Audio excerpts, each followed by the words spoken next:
I thought the World Tour was the second one. I didn't. No, know it was I'm the pretty third sure one. it's the third one because it made. No, there's only 2 Trolls films. What are you Was it talking Trolls about? and then Trolls 2 World Tour? I think they had a what I Netflix show, thought. but they've only made 2 films. Oh, okay, Yes. okay. Yes! Why are we arguing about this? It's true. Ladies and gentlemen,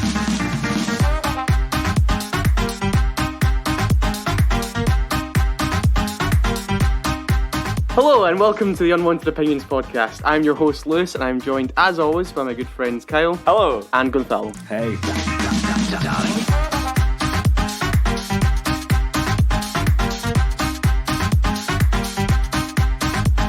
On this week's show, we're going to be looking at guilty pleasures, or films that we actually really like and will defend, even if critically and commercially, a lot of people were not a fan of these films. So that's going to be the main topic on today's show. So in part 1, we're going to be running down a couple films each, and then in part 2, Kyle, as always, has the news for us this week. Part 3, we're going to do our second guilty pleasure film, and in the final part of the show, we have reviews for Windfall, with Netflix's latest, and The Worst Person in the World.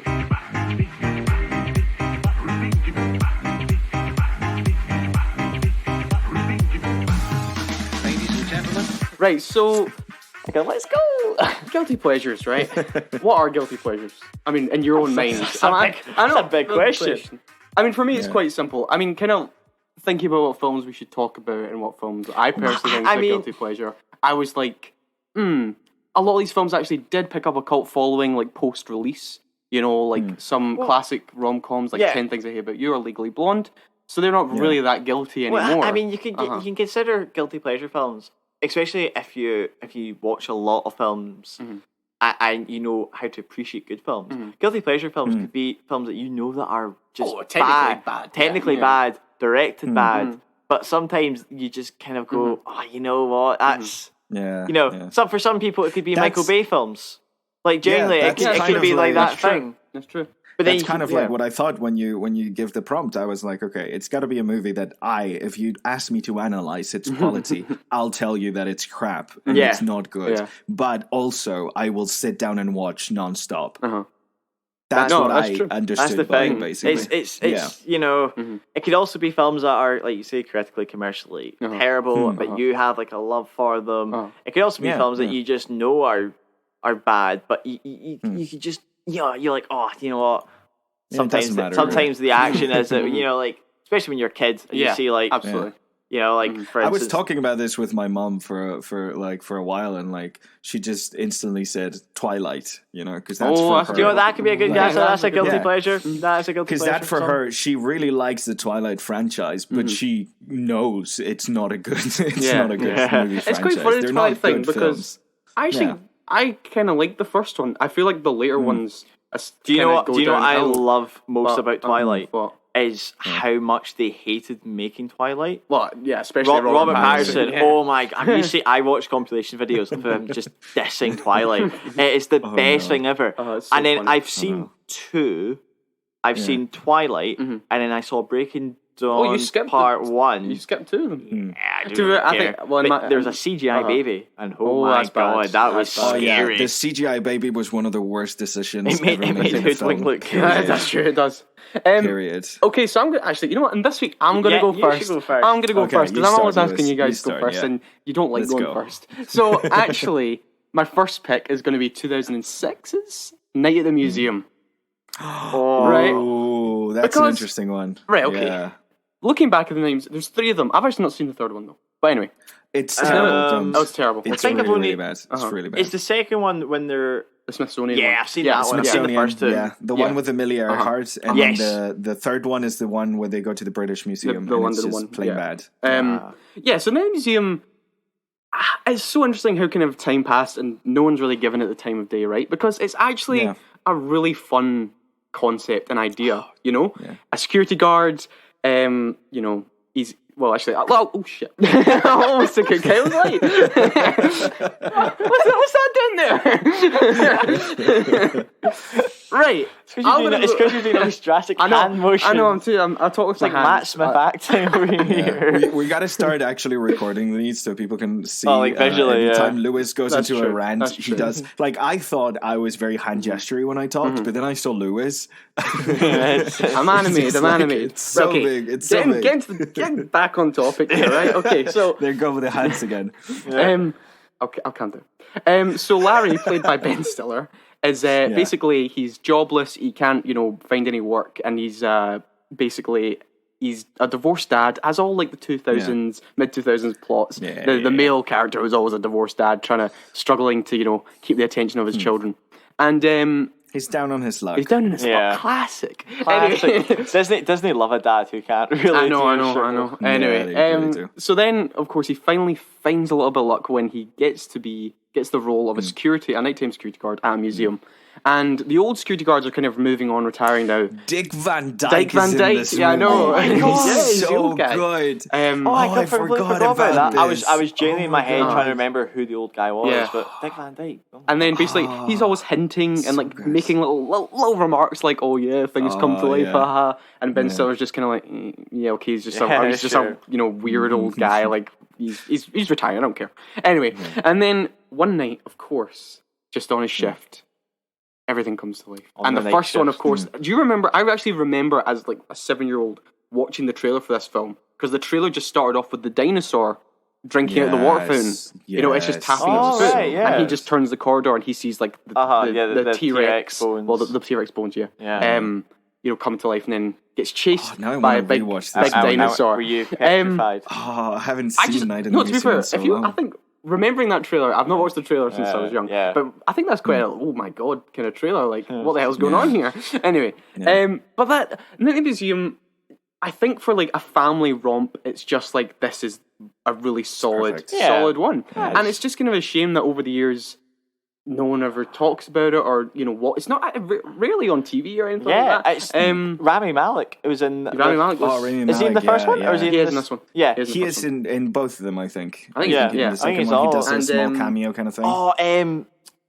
Robin Williams. Robin Williams, of course. Oh my god, as Terry Roosevelt. Really that was so good. But that's the thing. That's another thing about the film. All the sort of like major little characters, from Owen Wilson, who's the cowboy, and oh my god, and Steve Coogan. Steve Coogan, yes, Steve Coogan as the Roman.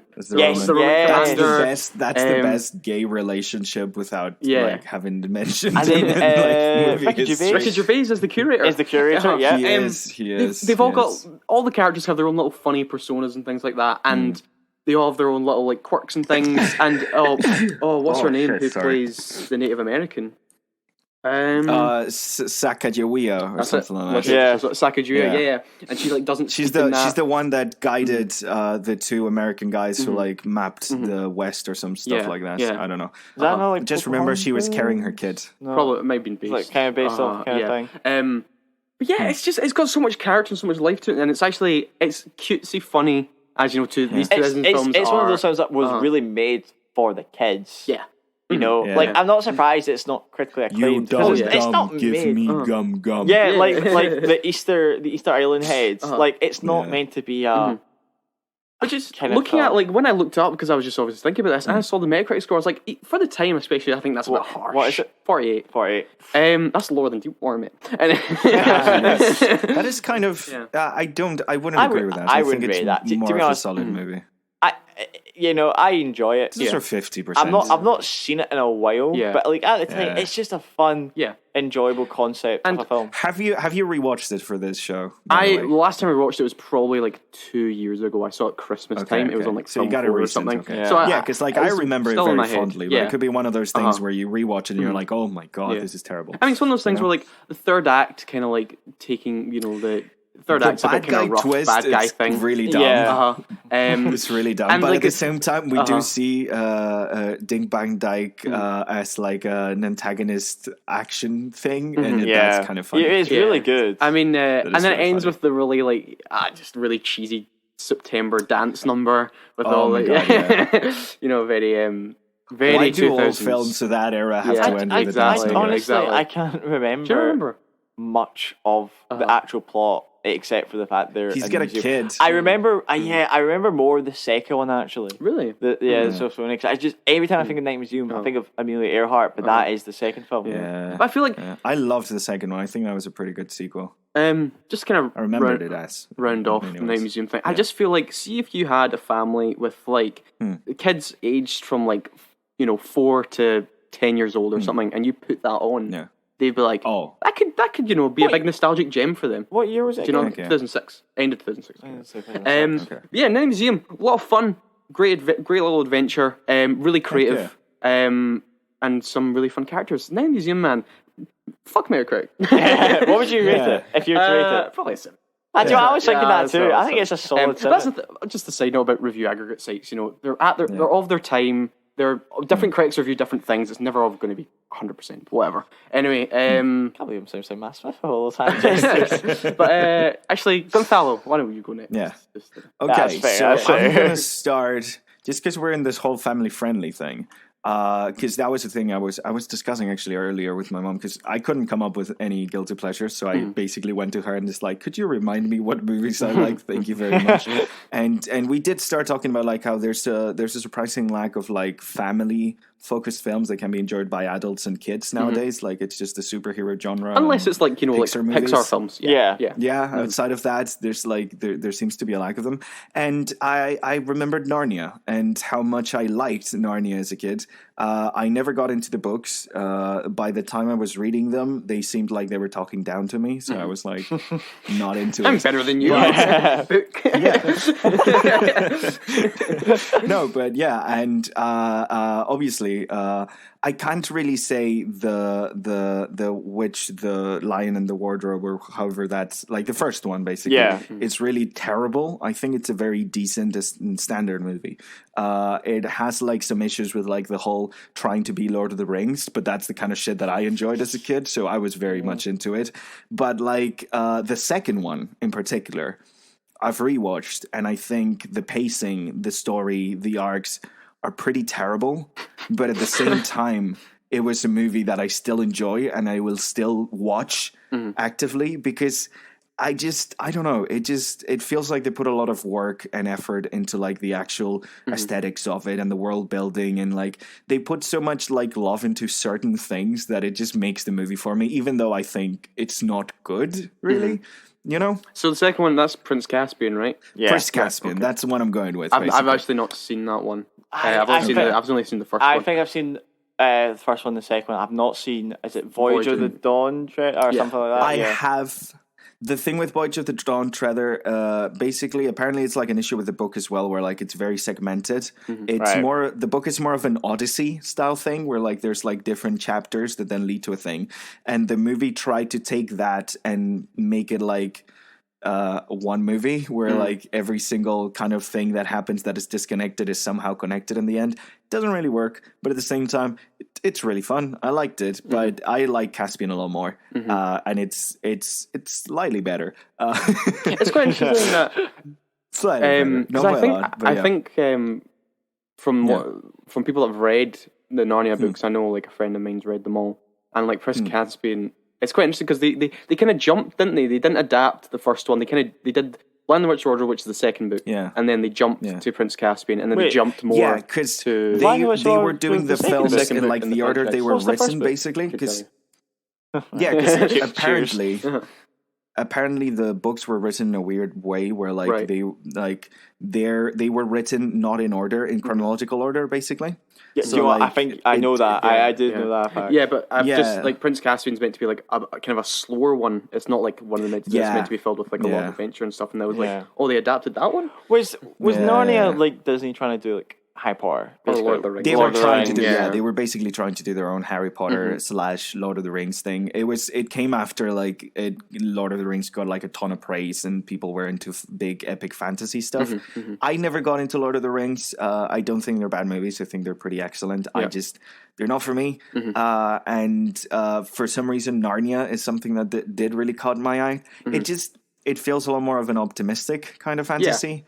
and despite the whole Christ allegory thing, I just think they're just like more comfy, and I really liked it. And the aesthetic in the second one, like the actual design of like the bad guys and all that kind.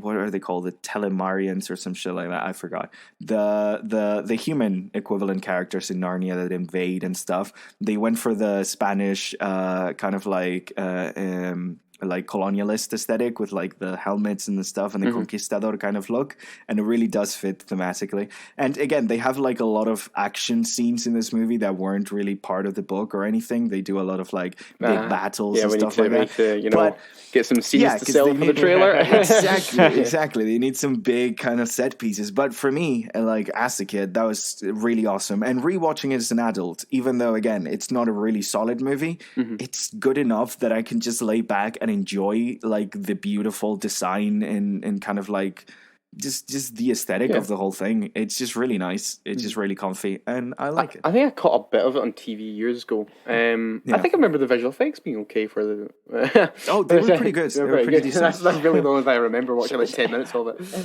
was just looking at. It's always like a standout for me. Honestly, it's the kind of thing that makes you want to hug a lion. What is it? So I was just thinking. So Andrew Adamson directed both the Narnian films, the first two Narnian films. I think I don't know if he did the third. Do you know what other film he directed? What? Shrek and Shrek 2. There you go. That's quite a weird jump, isn't it? But I'm dealing with a lot of visual effects, probably quite good at doing that animation stuff. I mean, that makes sense then. It's got 62 on Metacritic, Prince Caspian. So a bit stronger. I mean, I wonder. I was just thinking. But actually, the Narnia thing as a whole is weird because I feel like Disney must be looking at to sort of reboot or something like that because that's something that could make some money. I don't know. And they do have the franchise. Yeah, exactly. And I remember Lion, the Witch, and Wardrobe being especially being a monetary success. Yeah. So it's interesting that, but no one, like you say, no one really has.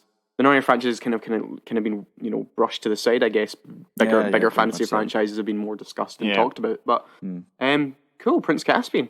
So that's my choice. Might give it a watch. Right, Kyle. Honestly, if you enjoyed the first one, I think you might enjoy this one. There's also, they insert a lot of callbacks to the first movie just to justify it being a sequel, basically. Yeah. I think they're focusing on the Percy Jackson books actually at the moment. Disney. Course, I think that's what they're aiming for.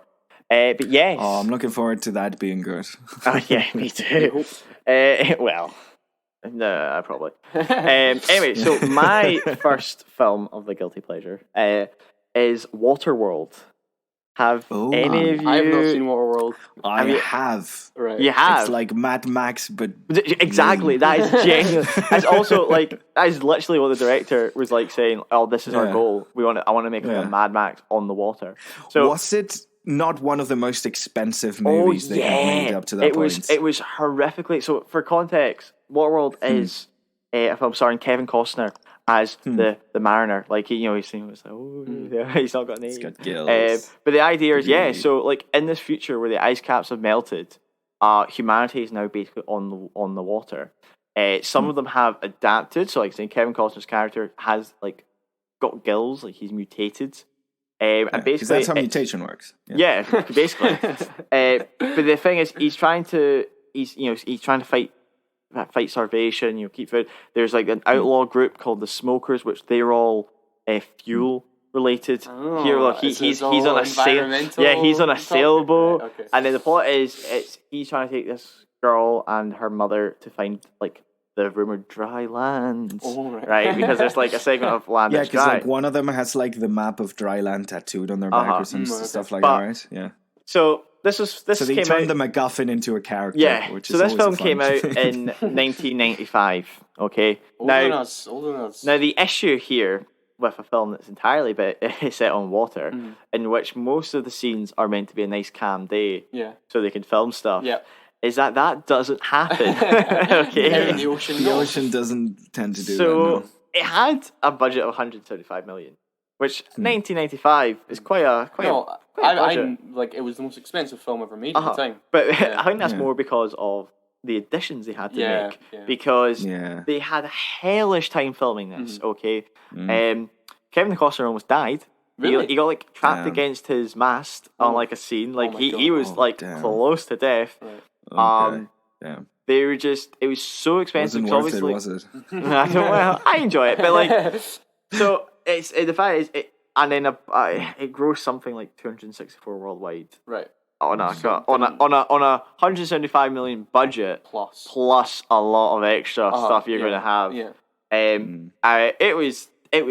It was torn by critics. Yeah, at the time, It's got a 56 on Metacritic. It was nominated for worst film at the Razzies with worst director, worst actor, worst supporting actor. It was torn. But my God, do I love this film! Like, I think that's a bit too harsh on the film because I've watched this film. Yeah, and, like, it's a if you think about it as like this is like a spin-off of Mad Max. Mm-hmm. Yeah, okay. It's a fun, like an alternate timeline. It's like an alternate timeline where Mad Max did the reverse and everything like sank into instead like of everything's dry, everything's wet.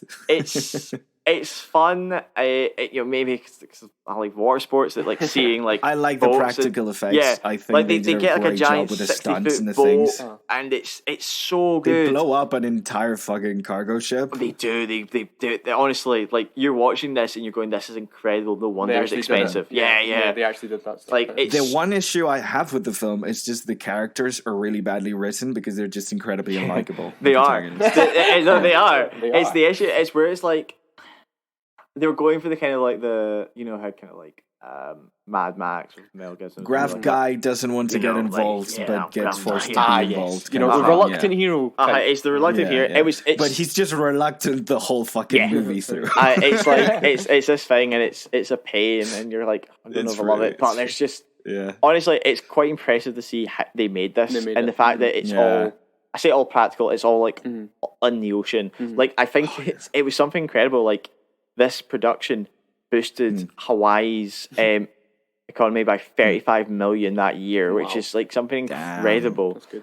Because I think they kept having to pay money. Imagine if it had caught on and like they had made sequels, we'd have like film studios in Hawaii. Yeah, didn't Kevin Costner want to come back for a sequel after his traumatic experience? I don't know, but like it was. Well, I think there was traumatic experiences, but there was something like for. X amount of months, he would be working like 6 days a week non-stop. And the thing is, when you're out there, there's not like a break. Yeah. You're sitting on a boat, swaying side to side. Yeah, exactly. Oh, there's the sun? The sun, the sun. God. Like, it's like going to be a hellish record. I mean, none of the critics liked it. I think everybody was comparing it to the more successful, more popular Mad Max.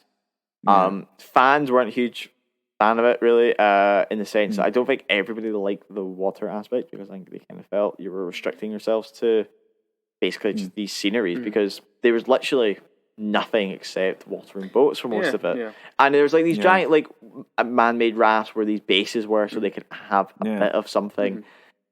Overall, it's a lack of variety. That lack of variety, sense, honestly. But like if you look at it, it's just like a little solo story, and if you can get past all of it, it's fun. Yeah, it sounds like I kind of want to watch it just for the production value. Yeah, to be fair.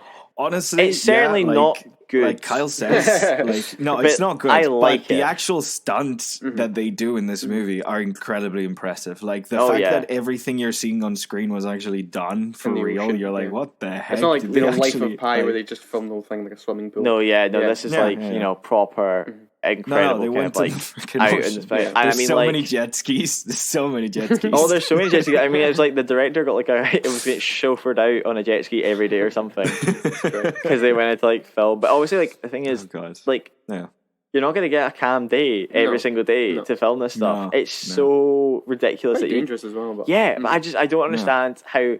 These are people who are clearly sitting there thinking, nah, it's going to be calm every single day out there. Weather's not a thing. Let's just do it. It feels like people who have never been to the ocean decided to produce this movie. It's got an incredible trimaran as a boat. It's so bloody cool. I love it. Yeah. So please go watch it. Watch Waterworld. If you like water sports, Waterworld. Waterworld. Right. Just skip through the dialogue bits and the quote unquote character building moments. Wow, that's cool. Just mute it and watch it and have a good time. Right. Yeah. Well, that's kind of part one of the show now. So, moving on to part two, Kyle has got a fair bit of news for us. A fair bit of news. Okay. Ladies and gentlemen, welcome to the news with Kyle. We can put a wee jingle, I don't mind. Okay. I don't want to get bullied. Let's rattle through it. What do you have? The news. So, coming to us from... I'm going to just hold this over here. Okay. IGN. Oscar Isaac was asked on the red carpet of... Midnight, thank you. To give an update about the Metal Gear Solid movie, which obviously he has been attached to play Solid Snake for quite some time now. I couldn't even tell you when he got cast. This is another video game movie. Yeah, this is another video game list. Yeah, so he's basically saying we're searching like Solid Snake for a story. So I don't think this film's going to get made anytime soon, to be perfectly honest. Okay, fans have been waiting for a while, but I think Oscar Isaac is. I think this is almost a Black Adam scenario where, as they say, Dwayne Rock Johnson was attached to play Black Adam for years before. I'm saying decades before. Like you can find an article from 2008. So I think Oscar Isaac does have a connection to the story and the characters. I think he may push on. It's quite interesting that they're saying we're looking for a story, because have you played any of the Metal Gear games? I have played. There was that weird demo for the fifth one, and then I played a bit of the fifth one. Right. I think you actually let me borrow it. I did. I've lost that copy. But anyway, sorry. I have died. No. I've played I never completed 5, but I did play the first 4. If that Game Pass thing's true, I will play them. But that's the thing with Metal Gear Solid. The story is completely ridiculous and over the top and extremely convoluted and complicated. It's not got like hours of cutscenes. Hours of cutscenes and so many twists and turns and so much lore, and it's just like I can understand we're like, right, we need to trim so much of this away and really just it's make really it not simple. about the story. It's about the it's the gameplay and the action and the stealth. Don't just say an excuse. Don't say that to Hideo Kojima, because it was his baby. Like that.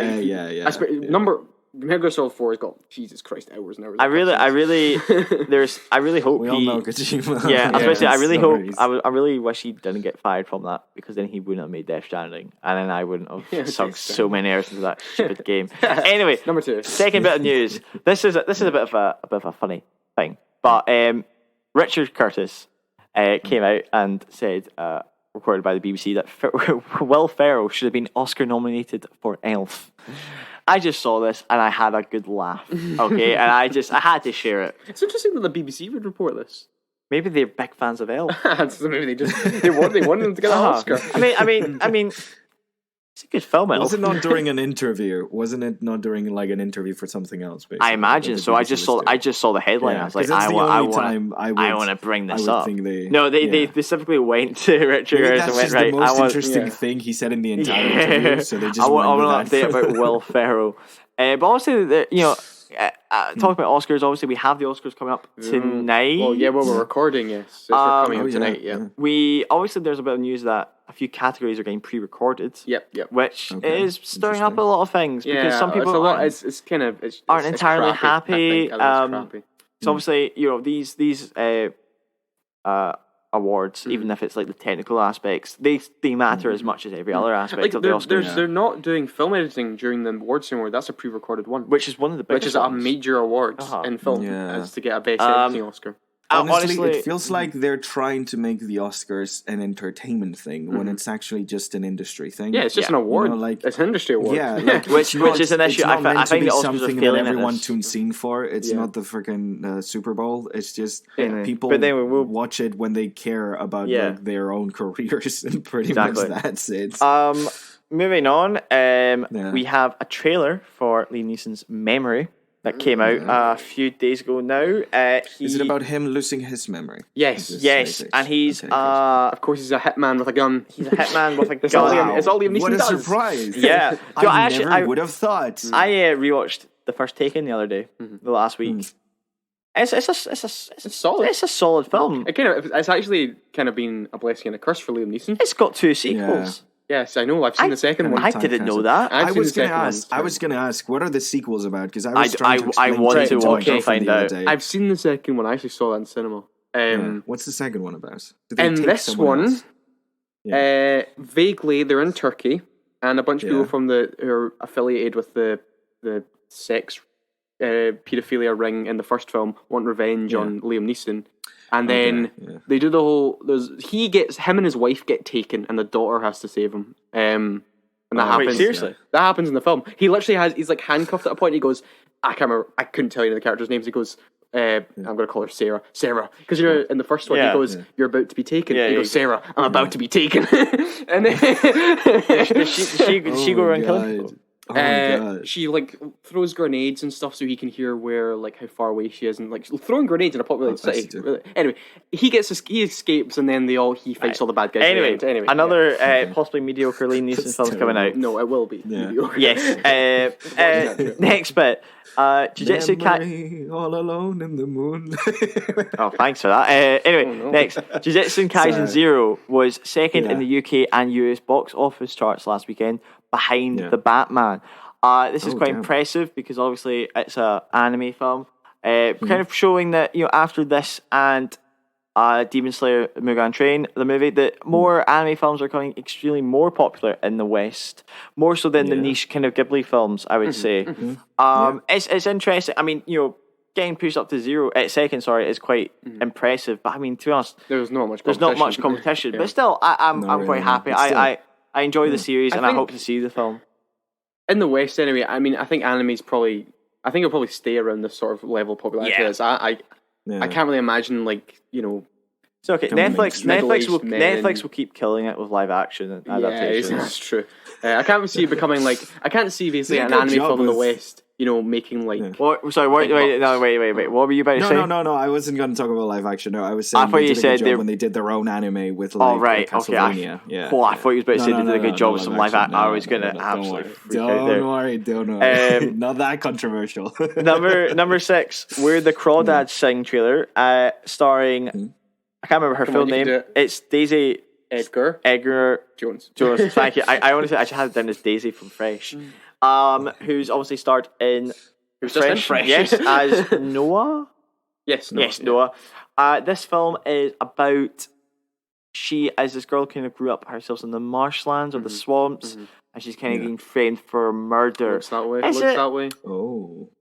I know. I saw the trailer. Is it A24? I don't think it's not. I thought it was A24. Sorry. It looks interesting. I'd rather see it than Memory. If you were to give me, I mean, this one says it's coming out in cinemas. Memory will not be coming out in cinemas, because I can tell you that for sure. Well, sad. Anyway, it looks interesting enough. I mean, I liked her a lot in Fresh. Yeah. So, it looks interesting enough. I think could maybe be a hit. I'm interested to see it. Next up, coming from Empire, Encanto sequel teased by the director. This kind of take throws me a bit. I didn't read it because I've not seen Encanto, and there is some spoilers in the interview. I've not read the interview. I'm actually interested because I've seen Encanto and I really enjoyed it up until the ending. Right. To which I was actually quite upset, and I like the ending. I don't want to spoil it for Lewis, but I would happily talk to about anybody and complain. Did you read the interview, Kel? Lewis, watch it, and next episode we'll do a I was hoping you did, so you could tell me what you thought of his comments. I kind of skimmed it, to be fairly honest, because I was writing all this down. What does he hint at? It's a sequel. Oh, okay, good. I'm glad you're our news guy. You sent me these really quickly. Okay, you sent me this really quickly. Anyway, second last. Crazy Rich Asian sequel gets a writer. Okay, now this is also coming to us by Empire, and this film has been in development for quite a while. Yeah, that's what I'm saying. 2018? Yes, it was 2018. Because that was a really big hit, so I'm quite interested to see why it's... I mean, Have you seen it? I've not seen it, but I did read the interview, the article there, and they were saying basically that the first 2 writers who were on board, they left because of pay. Okay. They didn't think they were getting paid enough to write the script, so that's why they left. And then they finally found was it Amy Wine? Yes.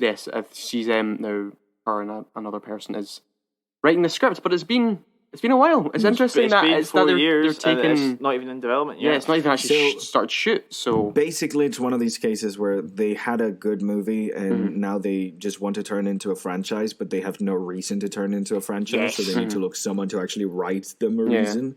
So I mean that's Hollywood, isn't it? That's always promising, Yeah, I mean the last bit of information now for warning. This will go into spoilers for the Batman. The Batman. So if you haven't seen the Batman and you don't want to, or you just don't want to be spoiled, skip ahead to the next part. Okay. So yes, Matt Reeves released the deleted scene of Batman and the Arkham inmate who is Barry Keegan's the Joker. Yes. Woo! Did we both watch it? Did we I all watched watch it. it? I Yeah? watched it. I saw the thumbnail and I wasn't interested.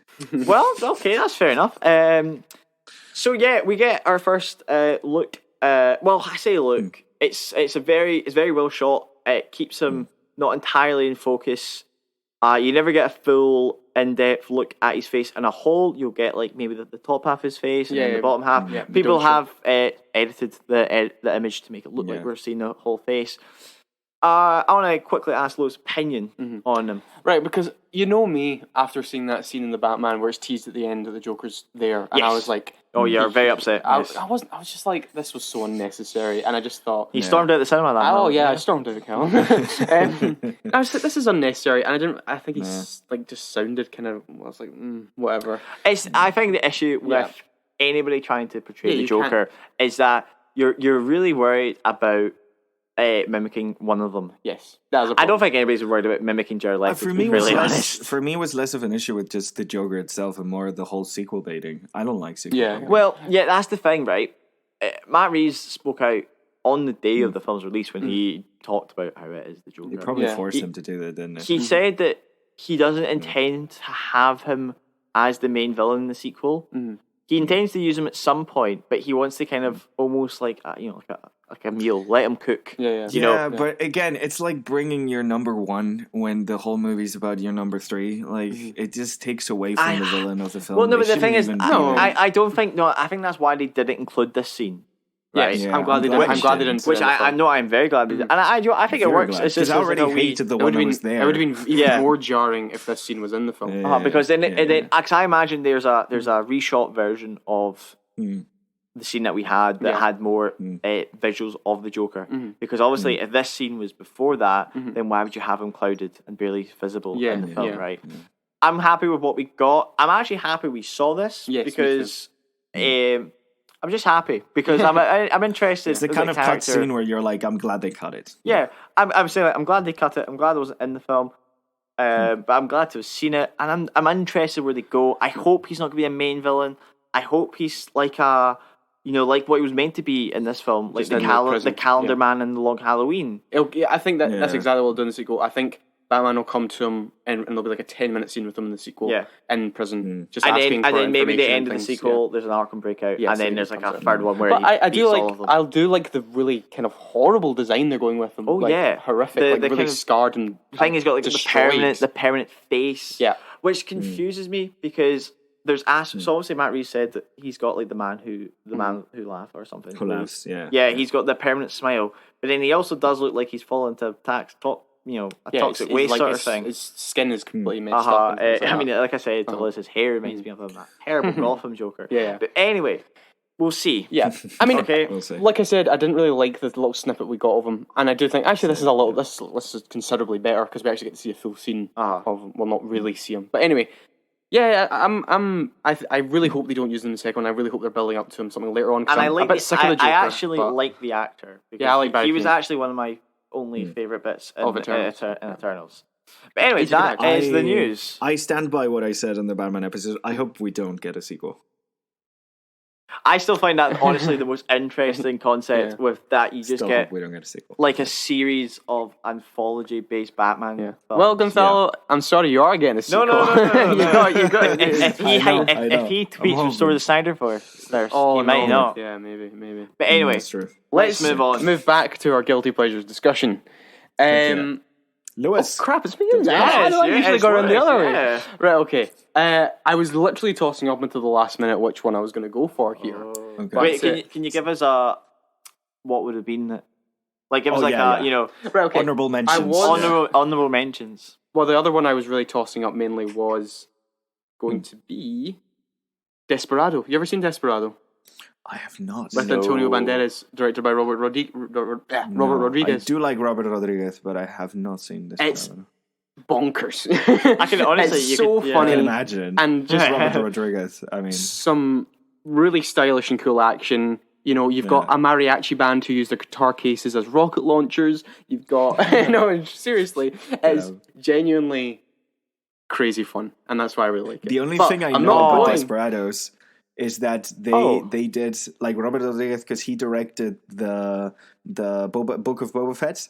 Yeah, I've not seen the last Boba Fett. action scene. There's like the spin guy, like calls back to Desperados. There's a like, lot of spins and a lot of jumps in Desperados. Yeah, it's fun and stylish and cool. So what one did you go for? Okay, well, you've already seen it. But what was our favorite film of last year? I thought. What was our favorite film of last year? Both of you and me combined. Oh, Halloween Ends. Halloween Kills. Oh, Halloween Kills. Because that was a horror masterpiece. Sorry, I skipped it in my head.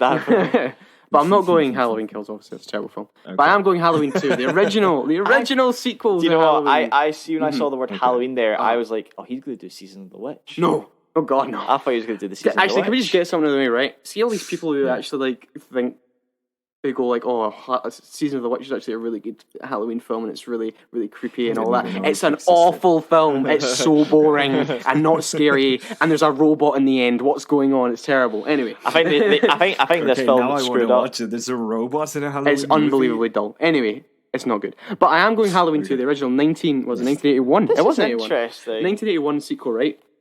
Because I watched this before seeing Halloween Kills, actually. And it's not canon anymore in the whole Halloween, slasher. No, yeah. I mean, I don't really care about Halloween. It's Halloween. It's Halloween. Slasher franchises, it's really convoluted and strange, right? It's a fantastic franchise. But Halloween 2, right, it takes place directly after the first film, right? Michael Myers has escaped again, because at the end of Halloween 1, it does the whole ambiguous, where the hell did he go, because his body's not on the ground. Yep. But he's got up and he's ran away. And this one, at the time, was really, bashed. A lot of people did not like this one. Do you know what? I've not actually seen it. You've not seen it? No, because I knew the twist, and I kind of went, I don't like that twist. I'm not going to watch this film. We'll get into the twist. Yeah. But what I like about it is... the twist. Can we talk about the twist? We'll get to that, don't worry. Don't you worry. Yeah. So, Laurie Calm down. Laurie Strode, who was our, our hero in the last one. Jamie Lee Curtis is, yes. She's been obviously brutally injured by Michael Myers and been taken to hospital. But this does not stop Michael Myers' quest to go after her, and that's one of the first reasons why I really like this one. I love the setting. The derelict, abandoned hospital, kind of, that's, very much like Halloween Kills. No, not quite. This is like a hostel that's there's barely any staff. Right? There's no one there, basically. And like the hospital from Scream. Yes, but they actually put a narrative reason as why there's a lot of people there in this one, unlike that, which makes no sense. Yeah, it's true. And it's just a really creepy, cool setting in which Michael Myers cleverly has to take out the power and takes out nurses and doctors one by one in really grotesque and gory ways. And that's also one of the reasons why at the time it kind of got bashed, is because it leaned into a lot more of the classic slasher tropes, whereas the first one wasn't really gory. Right. It was much more it was subtle. There wasn't really subtle kills, and it was more of what you don't see and things like that, and the really clever way he's in the shadows and under the cape and things like that. Mm-hmm. This one kind of takes it to another level. There is a lot of violence and a lot of blood. Yeah. So if you're not, it was more stalkery in the first one, where kept this one is a lot more ruthless. And it's the thing that surprised me when I watched the first one, because I hadn't never seen it, but then I got into this slasher thing and I watched all the classic slashers, and I was surprised because there's it's very much kind of like Jaws in a way, where there's always that tension of maybe shit. The first Halloween I saw the 40th anniversary version at DCA. I've never been a few people laugh so much. Yeah, because it's quite funny charm. But yeah. Okay, part of the reason why Halloween 2 probably also has not been well received in the past is because of the twist. And the twist was that Laurie Strode and Michael Myers are actually brother and sister. Yes. And that's part of the reason why it was, because he never got to kill her when he was a child. Because so he's going after her. He killed one of his sisters, and then the other sister survived, and he wasn't happy about that. Yeah. So they had that sort of a very soap opera kind of twist to it. They mock it in the 2018.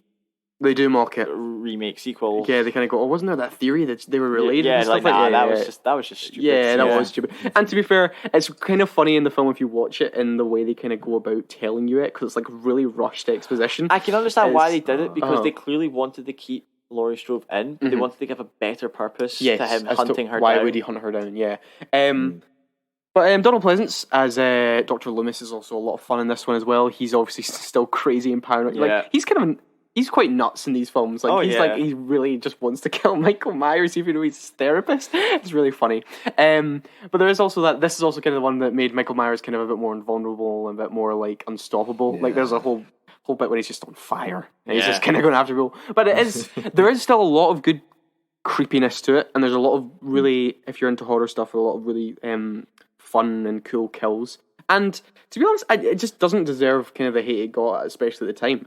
I think it's a lot better than a lot of other slasher sequels and Halloween sequels. It's probably still, to me, the second best Halloween film. Well, I've not seen the 2018 so it feels better in hindsight. We've not even seen Halloween 2.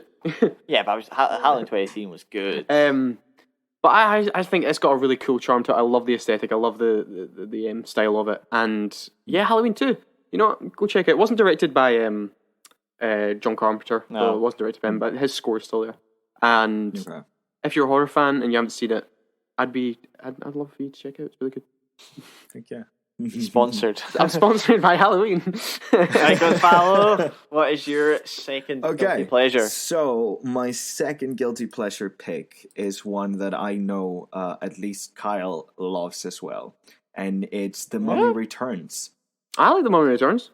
How do you know I love The Mummy Returns? Do I, actually? I know you liked it because you talked good about the Mummy franchise, but I had no idea whether Lewis liked it or not. That's why I think you may be getting this confused. Is this years ago? Or because No, this was when we did the Uncharted one, and you used it as an example of what Uncharted could have been if it were good. Did you say I need to re-listen to that. I think so. Maybe I'm twisting it. I don't know. I assumed I know because I edited it, but maybe I just Tom Cruise's The Mummy. Yes, it's a masterpiece. It was Lewis that used it. But anyways, the Mummy franchise. So they're not good. They're not good. Brendan Fraser is a national treasure. Brendan Fraser is amazing, but not because these movies are good.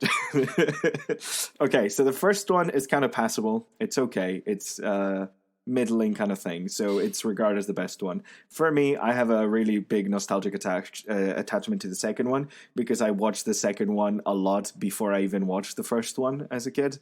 Okay. It's that case where you have the DVD for the second one but not the first one, so you just fucking watch the second one over and over again. And for me, I remember watching the first one and it feeling like a prequel, and that was kind of cool. But yeah, so this one, basically, it's the sequel from the early 2000s Mummy. This one is the first movie, I believe, that stars Dwayne "The Rock" Johnson, right?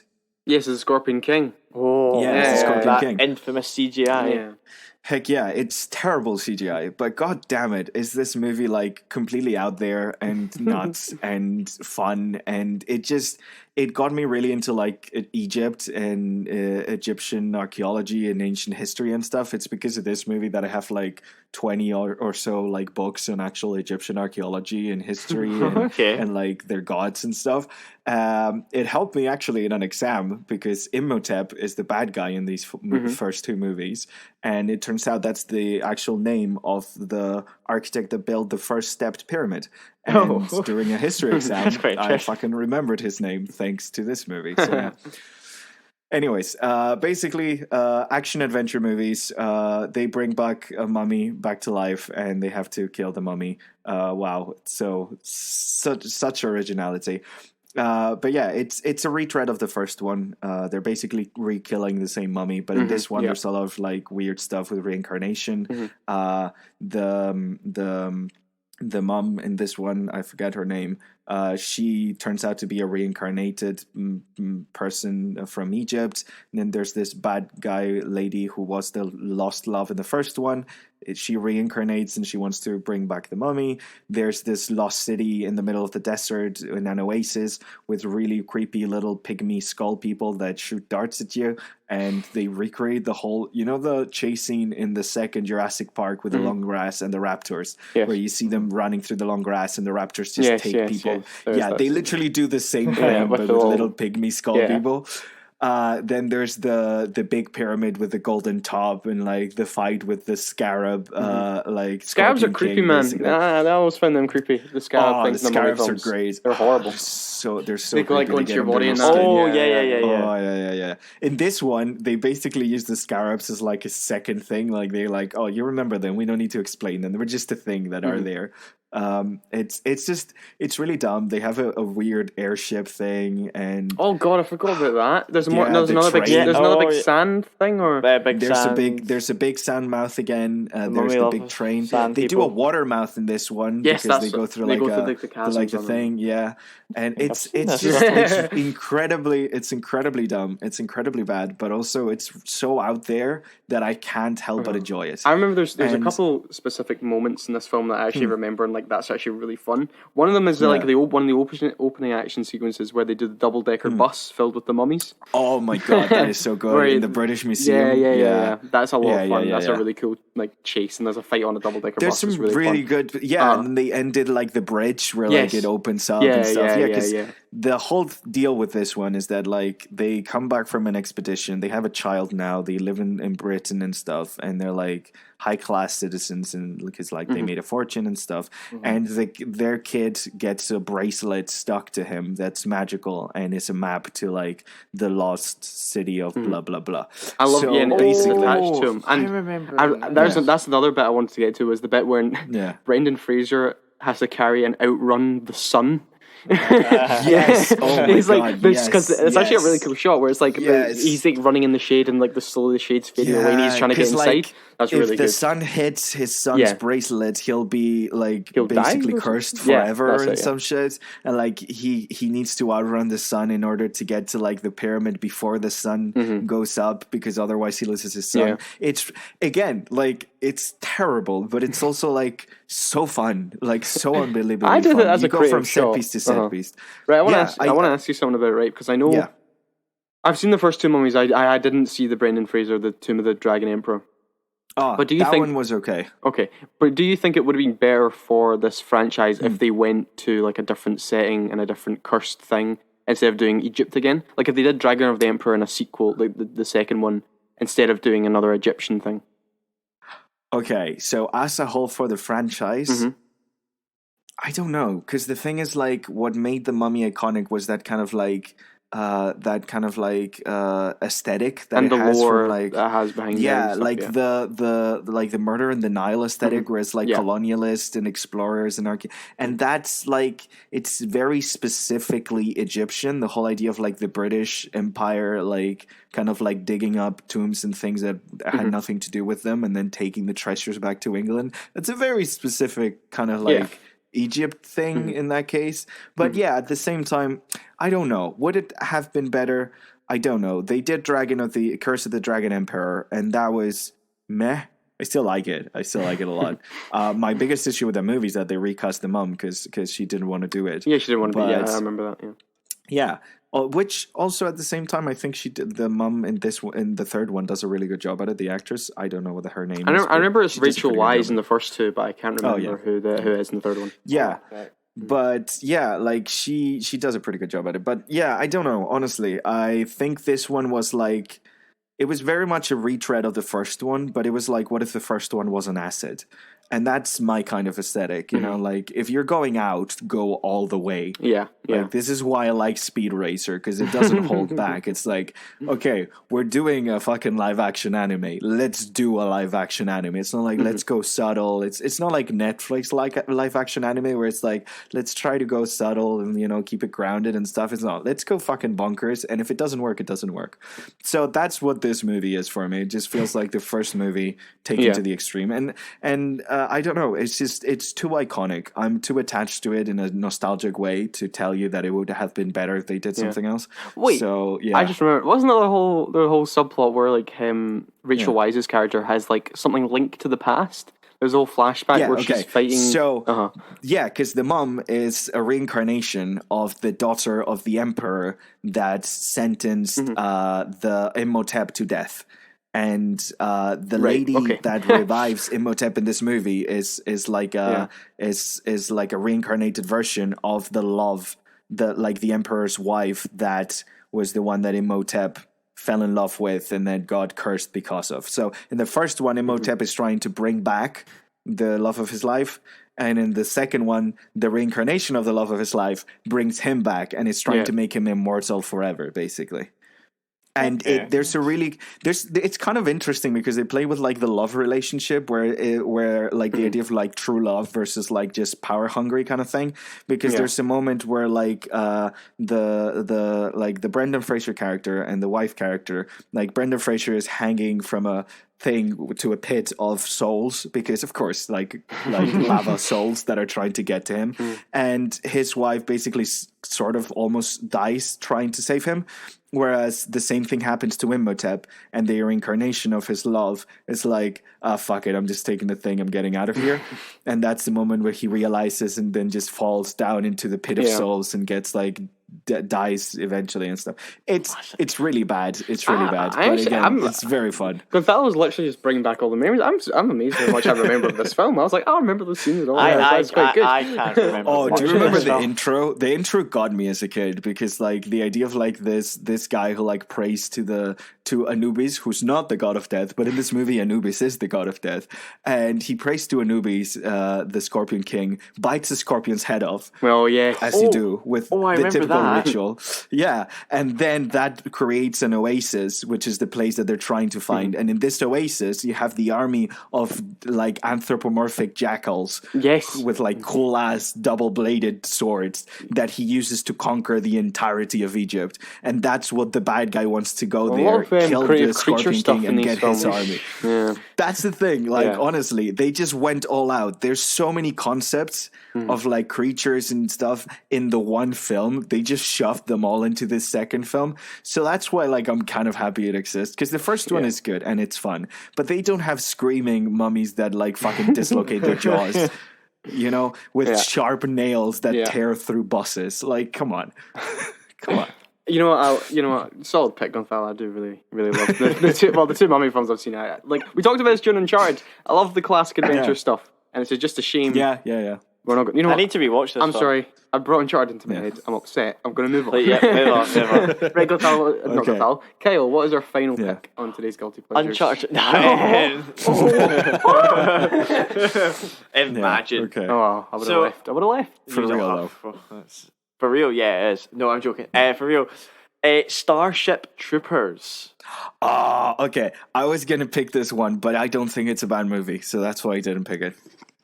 Well, no, I don't think. I mean, guilty pleasures are more that I just see. Yeah. Well, that's where we get into. It was critically panned, wasn't it? Yeah. What is the definition of a bad film? As a I say it's a film, but I don't know. But as a person who's seen a lot of good films, I can see the bad in this film. But my God, do I just enjoy this film? So I've never seen Starship Troopers. Have you not? No, I've never seen them. You have to watch it. It's on Prime. Get that. It's like the most 80s thing where it's like it's just incredibly R-rated, but it wasn't R-rated when it came out. It's so like the general the plot is like it's basically like a fascist human world where they're at war with these giant bugs. On a book. I have seen the posters. It's based on a science fiction book that's like genuinely and earnestly fascist. And then the actual director was like, "What if we just do a farce of fascism?" Yeah, and the movie is just like poking fun at fascism the whole time. It's like very comedic, so it kind of follows. Would you like to know more? Four main people, I think. There's so you've got Johnny, you've got Dizzy, and you've got Carmen, and then you've got Carl. And Carl was played by Neil Patrick Harris. Oh, is he? This film came out in 1997, so before his breakout roles on Doogie Howser, obviously. Yeah, out of being like Doogie Howser, he went full on SS Nazi for this so, like, one, which is this hilarious. one is very funny in the sense where. You maybe you follow who Johnny Dizzy are like kind of ground like hogs, like they're like the kind of cavalry, they're in the meat of it, and Carmen is like piloting. Yes, so she goes off because obviously they kind of get graded in school, where they go off and kind of do some like learning. And they stuff. present through the school. They present how the whole system works. And it's very. You have to join the army and serve in order to become a citizen that then can vote. Like it's this very specific thing. And it's really well done. Ridiculous. I get vibes of actually what's the series called? What's his something game? Squid Game? No. What was that film that had Harrison Ford? Patriot Games. Nope. Patriot Games is You said game. Yeah, but Patriot Games Elder's Game. Elder's Game? Ender's Game. Ender's Game. Yeah. So, like, I get vibes of... You said game, and Patriot Game is a Harrison Ford film. Yeah, he's not in space, is he? No, but I can see that. Yeah, you can just say Harrison Ford. Yeah, okay. But you can see why I get that, because obviously Ender's Game has this idea that they're all at school studying the bugs and stuff. Honestly, I'm pretty sure the writer of the books of Ender's Game was probably a big fan of Starship Troopers, I would say, Ender's Game is probably a bit more he's also a huge homophobe, so that makes actual sense, yeah. So Starship Troopers, it's so bonkers. Right, and obviously, like, the acting's not great. Okay, no, it's not. You don't have an amazing select of actors. Denise Richards is in this film, really, which says a lot. She plays Carbon the pilot. Oh, right. Yeah, she's really hot. Yeah, I think that's the only reason they hired her, because she's that's pretty much it, though. She doesn't have much of a character, does she? No, she doesn't. Like, she's got a very little arc. Basically, she's like in love with the jock, who's like the protagonist. Yeah, and, Johnny. The jock is not as smart, so like when they get their exam results, basically, if he wants to apply, to pilot training. She goes on to pilot training, but the only thing he can apply for is the actual like infantry, which is the grunt. Like, why the fuck do they have an infantry? So, but this film has. I mean, it actually got nominated for an Oscar. For visual effects? For best visual effects, It didn't get it. The visual effects are amazing, though. Because the visual effects are good. And I've seen this film I think a couple of years ago. And, as much as you can kind of tell it's a 90s graphics, they don't... Yeah. I'm not, like, looking at it and going, oh, like, all the time. Yeah, but that's like, because they mix, like, CGI with practical really well. So, like, whatever they can do practically, they do practically. Can I just ask practically. that question before we move on? Are the visual effects better than Windfall? Oh, probably, yeah. Okay. And then I love it. Probably. So, like... The thing designs are so savage though. The thing I know from Starship Troopers is a random fact is that I remember the fact that they keep this really proves that studio just keep all the props. Because if you've ever seen Firefly, the Empire and Firefly are just wearing the Starship Trooper armor because they clearly had it in the law.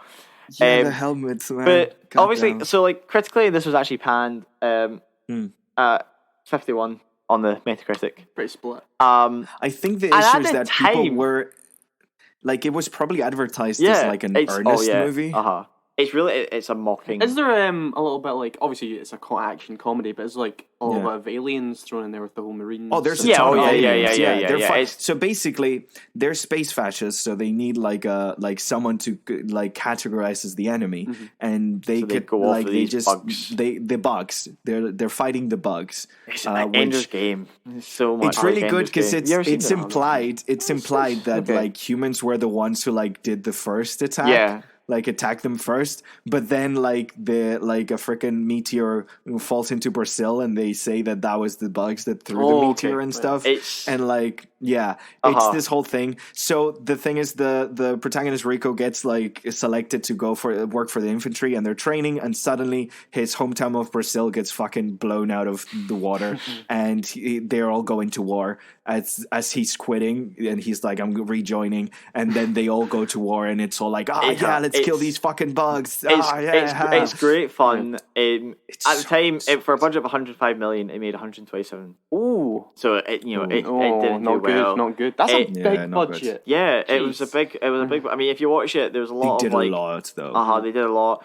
It's won a few sequels, like straight to video, obviously, and in the last few years, it really has got a cult following. Yeah.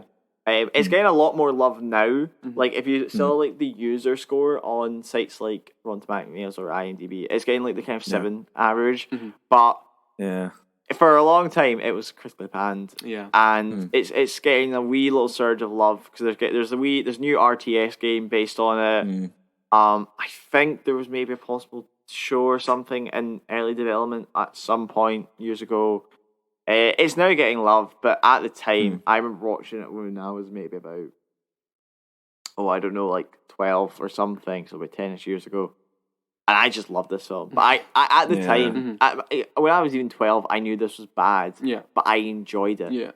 So yeah, Starship Troopers, give it a go. Starship Troopers. So those are the films, the guilty pleasures today. So now moving on to the reviews. Yeah, last part of the show. So reviews. Yeah, Kyle is our first one today. No, can you go first? No, I want to end on a positive note. I want to end on a really happy note. I don't want to end on like a just and our first review is Windfall. Yes, so Windfall is the new Netflix film starring Jason Segel, Lily Collins, and Jesse Plemons as Jason Segel is nobody. Wait, sorry, I thought you were doing like the Jason Segel thing as like a joke, like a Segel. Segel, no. Steven Seagal. Imagine what was Jason Segel. It's been really grand. So Segel, Jason Segel plays nobody. His name's Nobody. Okay. Lily Collins is wife. Okay. And Jesse Plemons is CEO. Right. No. And there is somebody who plays the gardener. Okay. 4 characters. Yes. Okay. Great. Directed by, I should say, Charlie McDowell, who's married to Lily Collins. Which is where I get a bit.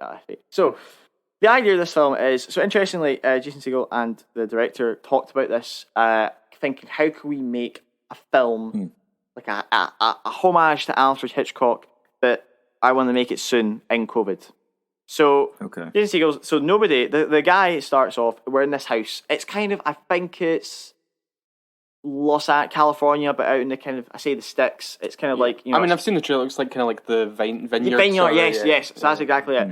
Where we have Jason Segel's character who, at the start, he's kind of like, right, he's in this house doing stuff, and he's basically trying to rob it. Okay. Right? Okay. And he starts to leave, and then he's a bit like, I could probably go back and get more. Oh, okay, right. He's like, he's not even robbing it at the start, but as he leaves, he goes, I can rob this place. And then as he does, the CEO and the wife appear for the weekend, or whatever, how long. And he goes to the door, tries to get the door's locked, and he turns around, and the wife stares at him. So he's been made. Yeah. So the whole idea is that he's kind of holding them hostage with the gun he found in the house. Yeah. And the CEO and the wife are kind of being held hostage by him. And this whole thing where he's like, he keeps them like locked up in a sauna and goes, right, wait there for an hour until I leave, and we'll just leave this thing behind me. And as he leaves and gets in the car, he realizes there's a CCTV camera that's looking at him. So he goes back and goes, I need to do something here. And then he's like, right. He's like, I think it's like $500,000 in cash. And the CEO's like, right, I can get it to us, but it's going to become by tomorrow, right? And then there's a 36-hour of them doing nothing and chatting. Okay. So this is where I kind of get a bit iffy on this film, where it's obviously a very Alfred Hitchcock thriller. A big issue I have with this film is the music, where the atmospheric music doesn't stop at all. Right. When nothing's happening, you've still got this music, and it's really annoying. There's an issue where the story is at times it's an hour and it's a 90-minute film, which I feel could be a 30-minute short. Like, oh really? I feel that this kind of film, nothing happens for a long time, and that's not a bad thing, but when you've kind of got, so they had something they wanted to do. You gotta be engaged though. Yeah, like, that's the thing, right? Yeah. So that's what Hitchcock does really well. Like there's a lot of silence and quiet, but you're like fucking tense. But you're not. Yeah. I'm not tense through this, and this maybe be the issue where Jason Segel's character is not. He's not a bad person, right? He just kind of wants to get out of this mess. So you don't see him doing something bad to these people. Basically. No, like all he kind of wants to do is all he did was basically like the CEO's character has kind of hinted that he created this algorithm that basically made a lot of people redundant. And it's hinted that nobody has been made redundant. Was an employee of him or something. But the thing is, there's a lot of conversations between the wife, the CEO, and nobody, and then the gardener, because the gardener appears and he has to take him hostage as well. And so the thing is, world building that really doesn't. Yeah, but the issue is, right, I think you're meant to be. There's probably a lot of like hidden things that hint towards how the film ends. Do you like the ending? Because I've heard things about the ending. I don't, but I don't know if I don't, because maybe I did. So the issue, this is my problem with the film, wasn't engaging enough for me to keep full concentration on all the characters. Okay. Right? And I don't know if this is where the issue becomes, because I might just... I don't know if I need... the issue is I have to kind of tell the ending. All right. Well, don't tell me the ending. That's the issue. That's the issue. I can't really discuss this film without explaining the ending. Okay. But it bugged you. It bugged me in the sense that, like, I'm kind of like, I don't understand... I can't say anything. It's just so annoying. A character makes a decision. Okay. And I'm like, was this? I mean, I think this was hinted on earlier, but it was quite a drastic change in the 36-ish hours that was in between the whole story.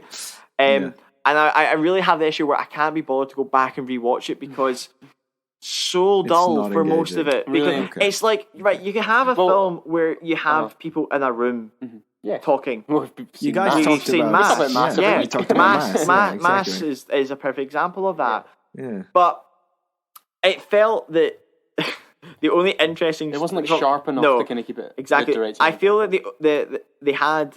Any interesting conversation they had, what was actually be interesting had to be kept for the last 30 minutes, so that the conclusion makes sense. So kind of they want to leave all the best stuff to so last. Like they kind of like, you know, just kind of like there's like an odd conversation which they bring up at the end, but then a lot of it's just them kind of doing nothing. And basically, I can kind of I'm going back and forth in my head about this film. I see it's kind of divided. It's very split on critically and fan and audience wise. I don't know if you're a fan of Hitchcock, you'll appreciate it more. You know me, I love Hitchcock. But then also, Hitchcock. I'll give it a watch and let you know. I would like to because, like, even in my sense, if I was to go back and watch a bunch of Hitchcock films and then watch this, would have a different opinion. I just kind of felt I don't know if it's because the film keeps me so unengaged that the last 20 minutes really threw me, and I was kind of like, wait, is it as boring as Deep Water? Honestly.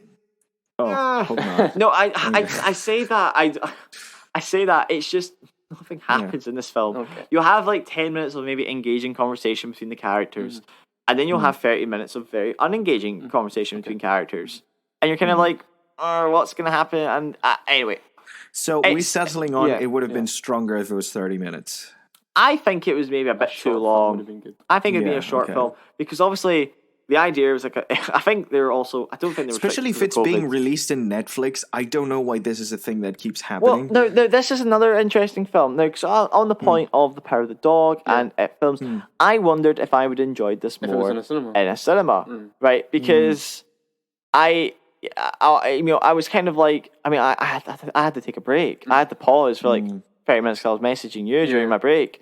And I was like, maybe if I was forced to have to watch this start to beginning... in the cinema, would I have enjoyed it more? Right?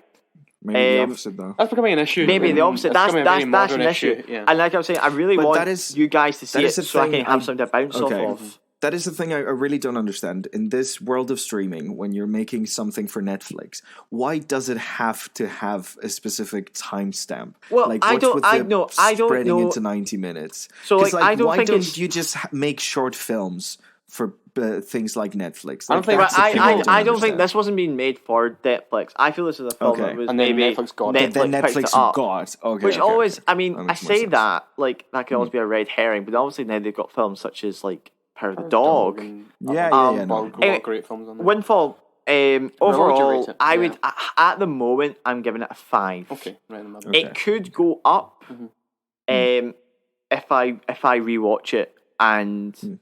Really, I need somebody with a Hitchcock mindset to give me like an idea. There are things about Hitchcock there are things about Hitchcock I like and things about Hitchcock I don't like. I remember in Vertigo, there's a point in the movie where it just drags because you know the twist, but the character doesn't yet, and like it keeps dragging. So maybe it's so loyal to Hitchcock. Well, it has Vertigo's one of my favorite films, Gonzalo. So you're just. I know. I love Vertigo. It's great, but I love that so tense that he knows and she doesn't know that he knows. I don't know.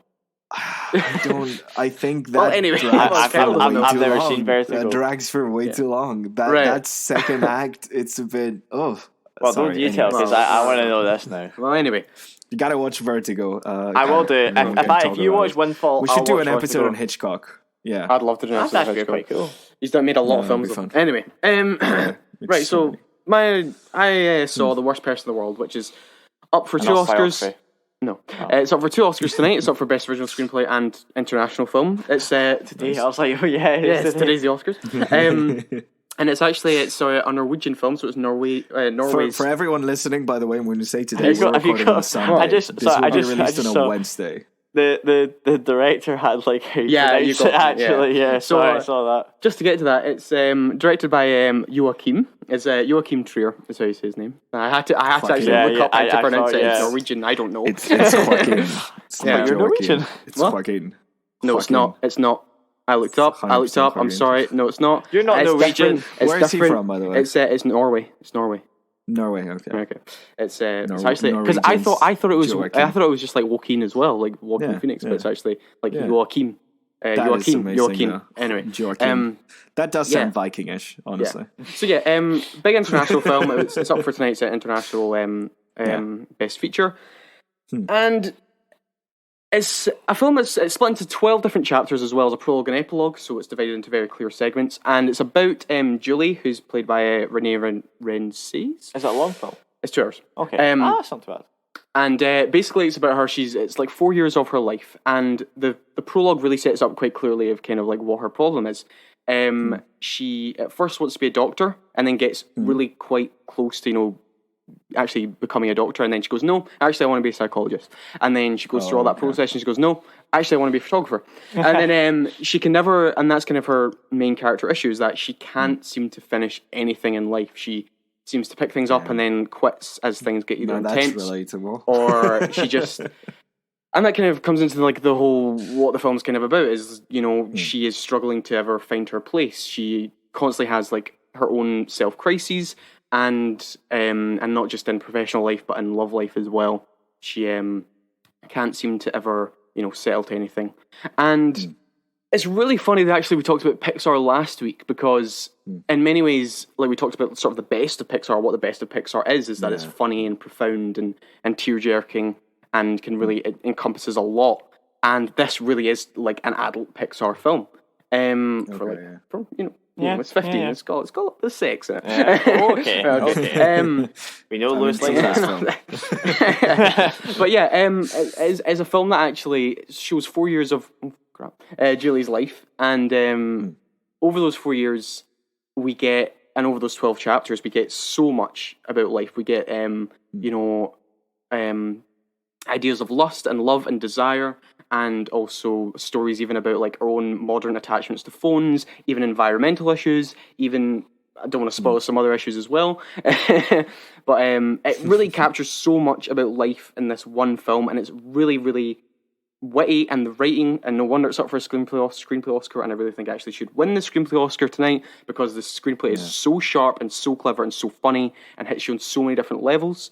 There's some really creative directorial choices in this film, as you think it's just a normal like romance drama comedy, and then all of a sudden it'll hit you with like a really mesmerizing like 5 to 7 minute sequence where like time stops and she's running around like a time frozen city because she's so like taken by her own desire to do a certain thing, which I won't spoil.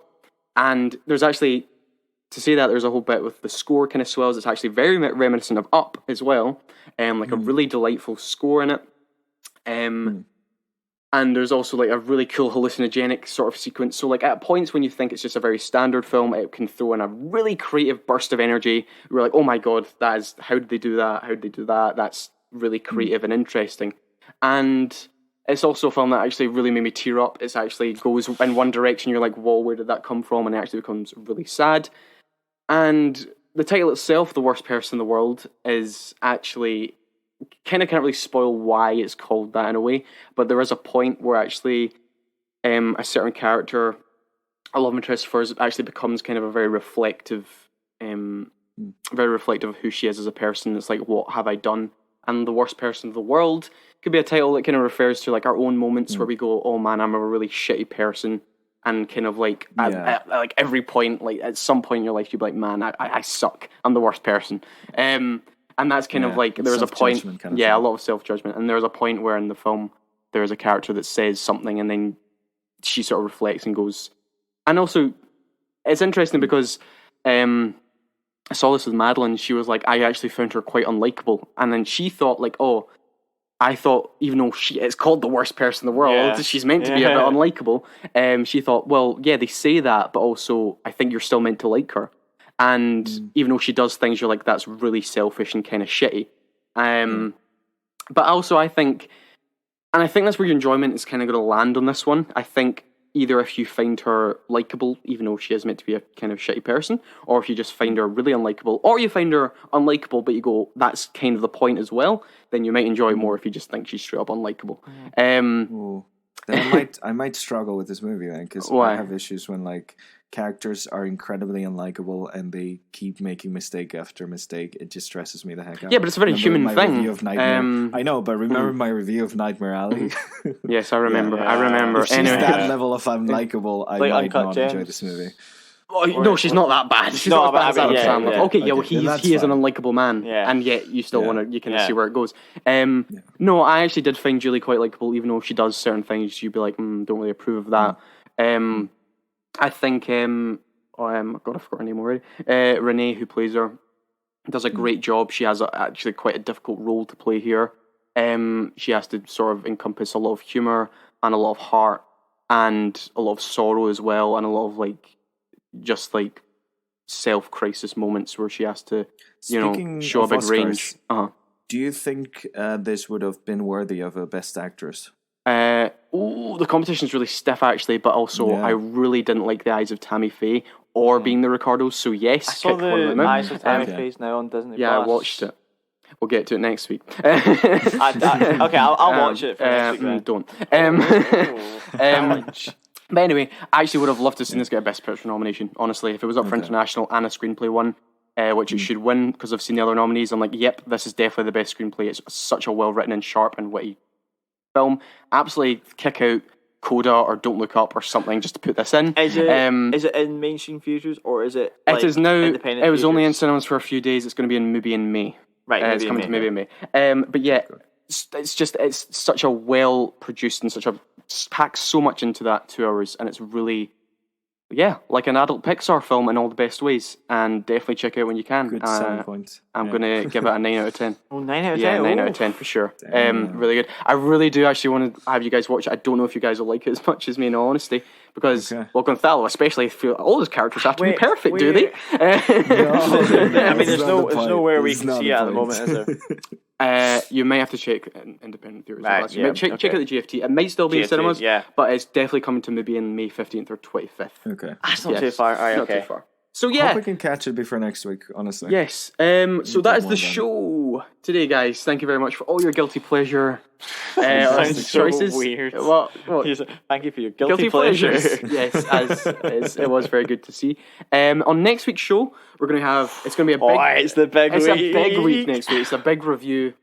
Big review spectacular. I mean, we've got the Oscars as well. And the Oscars, so we've got 4 of them. Yeah, we've got. So we'll have reviews. I think news can just be the Oscars. Yeah, for sure. Yeah. So we've got. It's going to be an interesting episode, basically. Yes. Oh yeah. The structure's going to go all over the place for next week. So we're going to have reviews for Sonic the Hedgehog 2, Michael Bay's latest Ambulance, hype. I guess, and the biggest film of 2023. Yes, I cannot wait.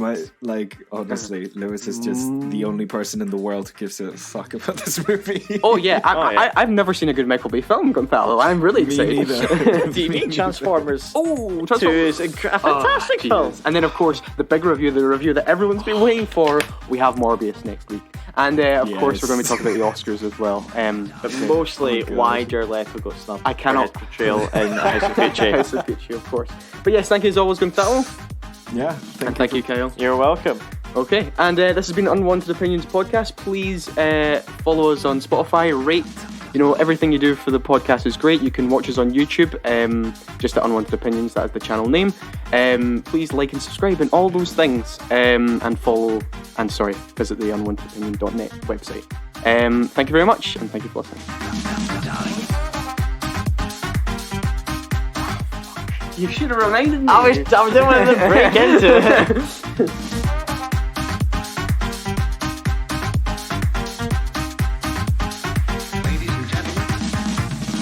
His ending should be Thank you for listening to our reviews, but just remember, that's an unwanted opinion. That's our unwanted opinion. And that's how you fucking end it. That's how Matt Pat's a fucking success. I'm sorry.